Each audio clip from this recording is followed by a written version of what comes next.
Welcome back.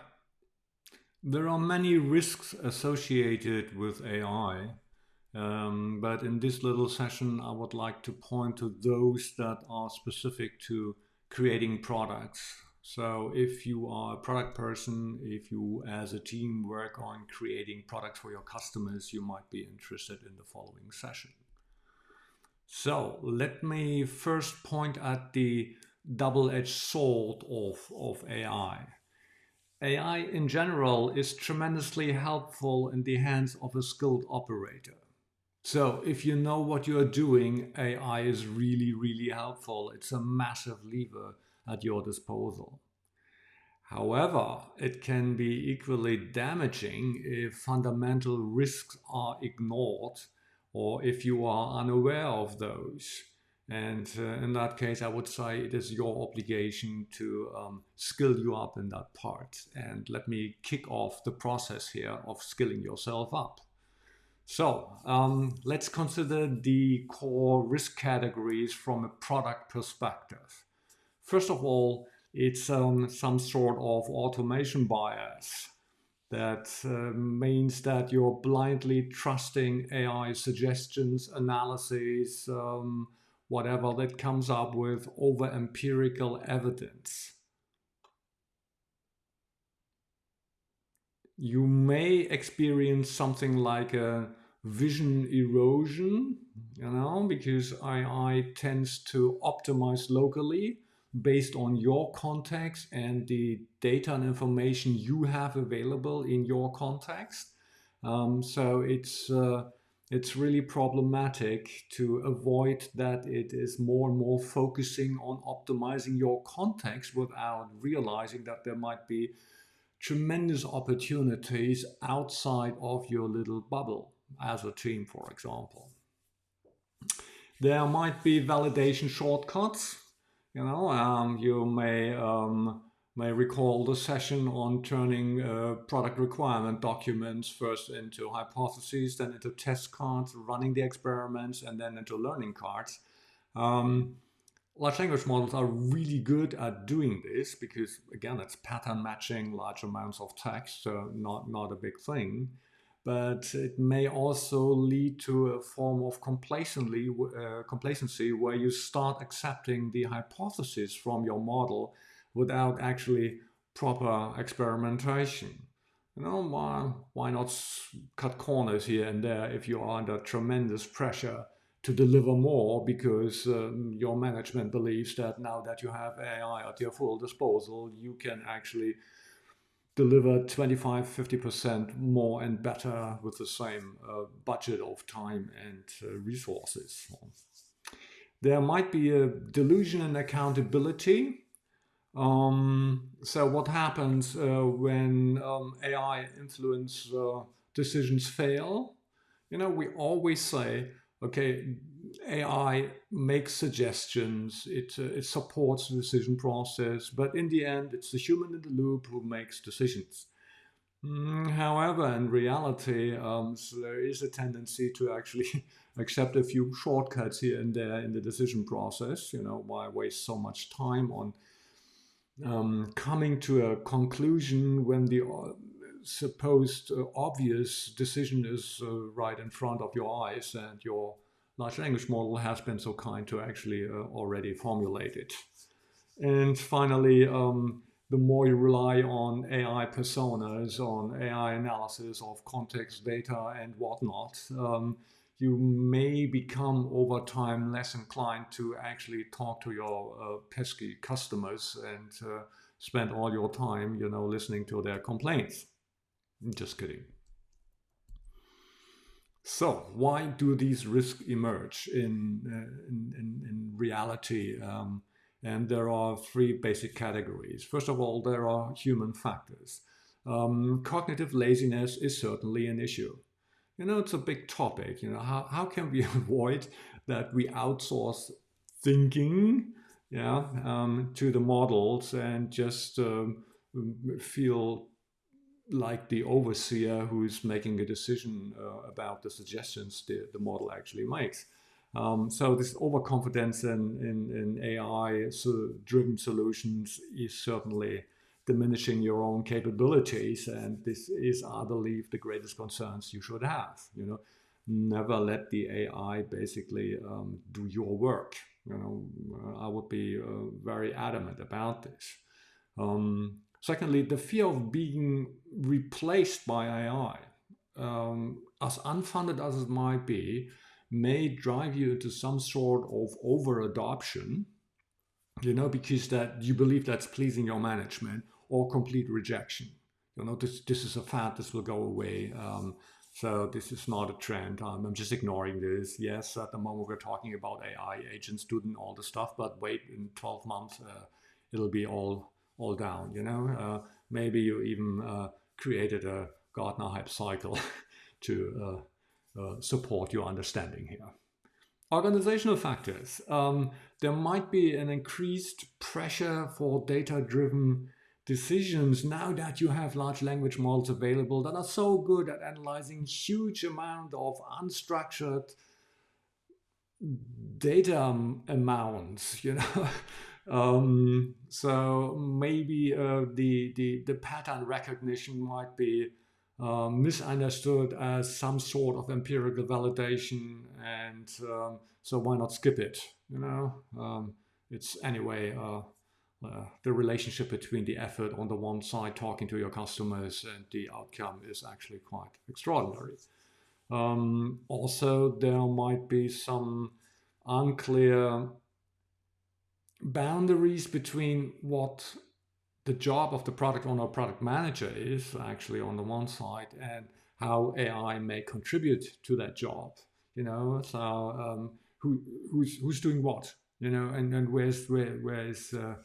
where do we see the conflict here? Potential conflict.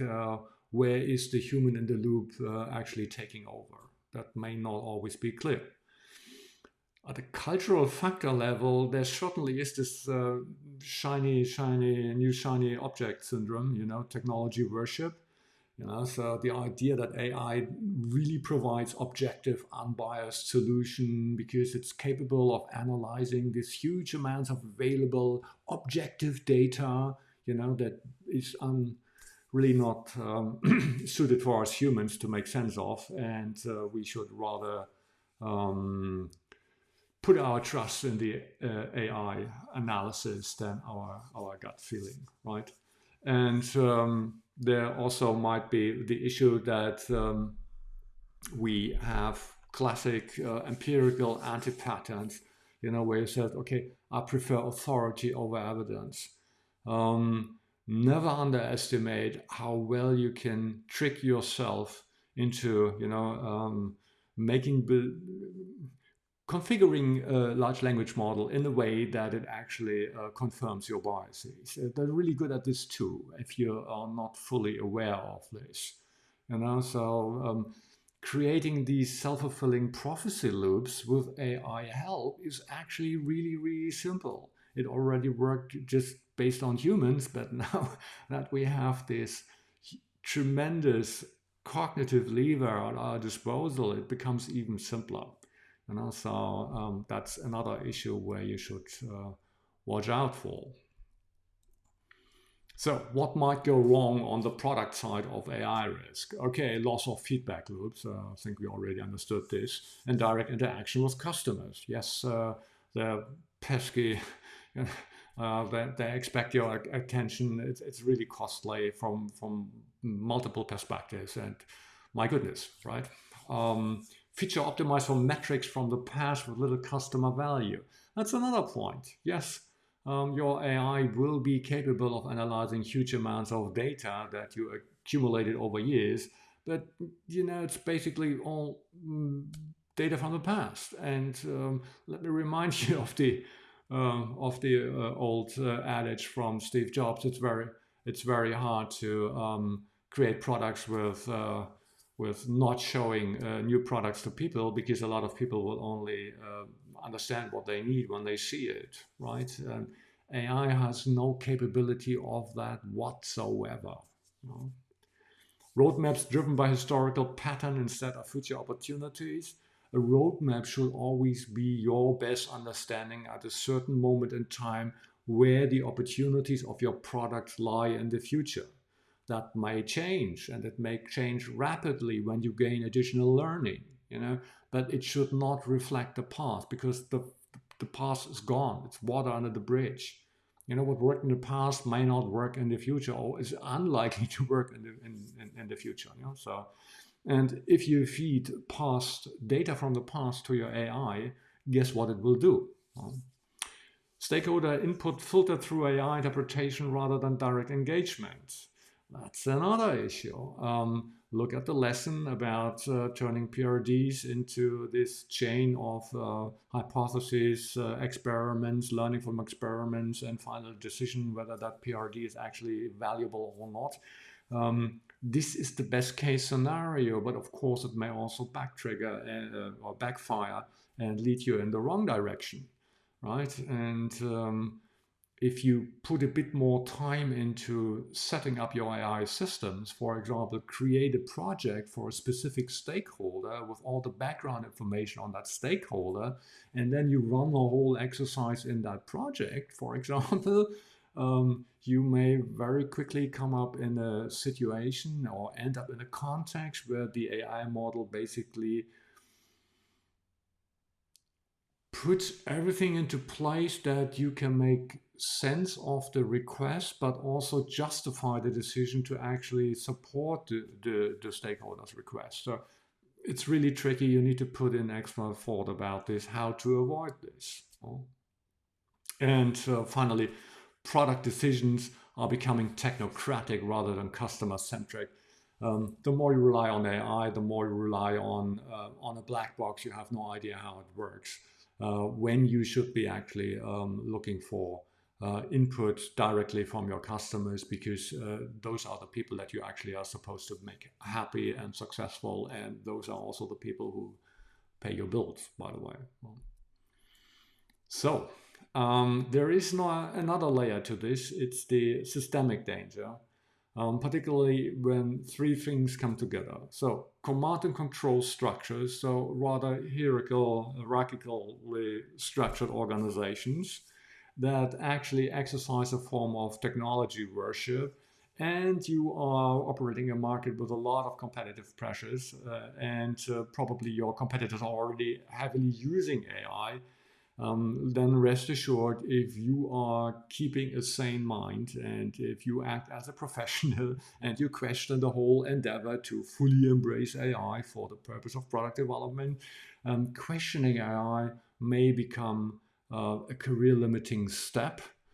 So think about this too, and prepare yourself for all of this. The natural reaction of many people to this pressure, to this systemic pressure, is that they also embrace AI as the go-to tool for creating products that are valued by customers. And what you often say is slow but steadily transfer of product strategy from business leaders, from product leaders to technical systems. And this may even happen in a way that actually no one exactly knows when this has happened and who decided that this should be the future way of going forward. So let me summarize your responsibilities as the product person in this scenario, in this setup. First of all, you remain accountable for product outcomes, not the AI. You're the human in the loop. You make the decisions, not the AI. The AI supports your decision making, but that's it. Never outsource your thinking to the AI. Never outsource decision making to your AI. Stay at the helm. That's what you're paid for. Right? So maintaining empirical validation of all AI recommendations. It's a recommendation. It's not an order, right? So always validate whatever comes out of the black box. It is important, as is preserving direct contact with customers and stakeholders. So never put the AI in between of you, between the two of you. And I referring also to reports that you generate, or videos or podcasts or whatnot that you create to communicate with your customers or your stakeholders. That is not a substitute for talking to them personally. So continuous product discovery should actually become more important now that you have AI as a lever than before. Using AI to enhance, not replace your product judgment. I think this is a good summary of what we're looking for, as well as questioning AI outputs, especially when they confirm your biases. So whenever the AI says, Stefan, this is awesome. This is you're really nailing it here. It's totally fantastic. This is actually the way you should go, and bet the company on this product idea. You will be very successful. That is the moment when you should be very, very careful and think about, okay, what is going on here. Otherwise, AI is a fantastic lever. As I mentioned before, if you know what you're doing, AI is fantastic. And let's take it from here and see you in the next session.